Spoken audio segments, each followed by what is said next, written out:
boxes, which were, number one, a top penalty for a top official.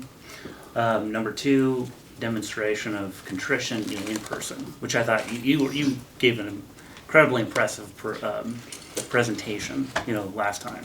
Because, you genuinely came across, I think, to all the commissioners as truly contrite, and it was good to finally hear from you, because we obviously hadn't heard from you, in a public setting since. And then the third box for me was, is this the right historical precedent, for future public office holders? And that's the one where I go back and forth on, for full transparency. And I know that we have a matrix. I think when the general public looks at this and sees, a 60% reduction on the total possibility of fines, which is 50,000, and you come down to 20, is that the fair process? Is that the fair and just penalty? And because you're a former governor, I think that's the one part is that the proper signal to send to other officials or appointed, or elected. And I'd be curious to know from your perspective, because you've sat on plenty of committees in your day.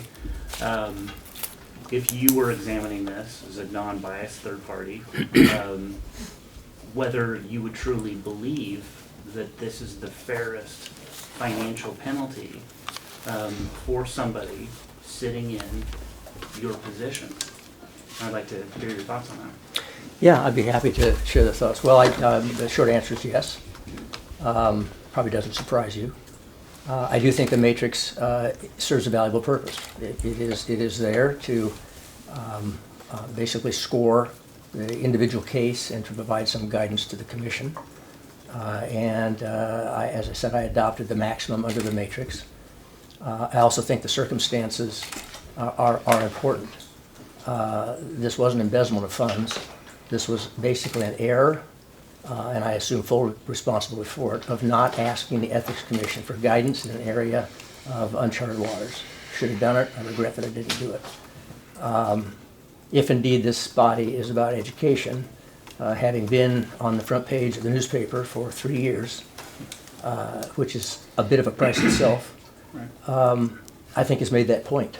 I think there isn't a public official in Oregon that doesn't recognize the importance of not only our framework of ethics laws, but also the importance of this commission in providing guidance and a roadmap through areas where there is uncertainty and ambiguity. So I do believe that, as I said, this is an appropriate and reasonable financial penalty in addition to the other aspects of this case.